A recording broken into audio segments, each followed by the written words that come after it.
So good morning mga Kaoli TV. So nandito tayo ngayon sa isang box culvert o tulay dito sa amin sa Barangay Kanatuan. Ayan. So kung makita nyo, napakatibay pa niyan kasi napakapal ng buhos niyan. Talagang hindi tinipid sa materials yan. Ayan. Kung makita nyo, ang lapad niyan, ang pagkaalam ko is ang lapad nito is 3 meters. Yung haba is nasa 10 meters. Ayan. Ang taas niya siguro mga nasa 4 meters yung taas niyan.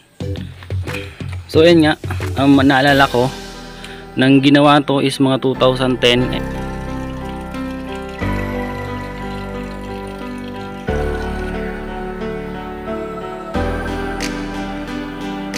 Maganda pa siya. So sana kung maituloy man ang project dito na maigawa na para maging kalsada na. Ayan, kung makita natin, yan. Yan, so sobrang tibay pa nito. Ayan. So sobrang kapal ng buhos nito. So actually nakapagtrabaho ko din ako dito noon na anong ginagawa to. Ayan. So ayan siya, oh. So ano to? Walang gaanong tubig kasi tag-init, pero may kunti pang, kung makita nyo, may kunti pang tubig. Ayan. Pag malakas din ng tubig, malakas ang ulan, malakas din ang agos ng tubig dito, kaya ganito ginawa ang tulay dito na tinatawag na box culvert kung tawagin. Yan. So ayan, punta tayo dun sa taas. Tingnan natin yung taas nito para makita natin. At ito nga, may ginawa rin basurahan dito para sa barangay namin.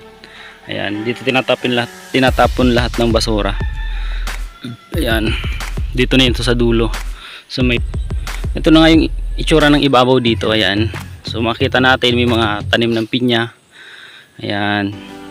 Siyempre hindi pa naman gagamitin or hindi pa naman dinadaanan ng mga sasakyan kasi yun nga, hindi pa access talaga yung ano.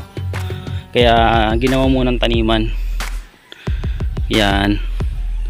So ito naman yung tinrabaho ng tinatawag na kalahi ito. Pupunta ito doon sa Sitio Pugis. Ayan. Itong daan na to.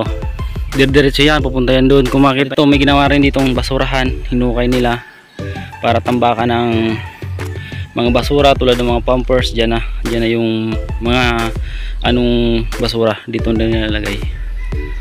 Ayan. So yun guys, gusto ko lang ipakita sa inyo yung ano dito, yung box culvert and yung ibabaw. Yan, kung matuloy ng kalsadang to, no, laking ginhawa na sana to, di na tayo dadaan ng dagat, so kalsada na. So sana tuloy na itong project na to na kalsada. Yan, nagaling Gialo papuntang Bitaogan Presentasyon.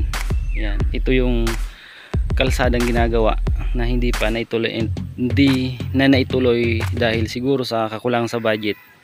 Ayan, kaya sana maituloy na to. So ayan guys, thank you for watching.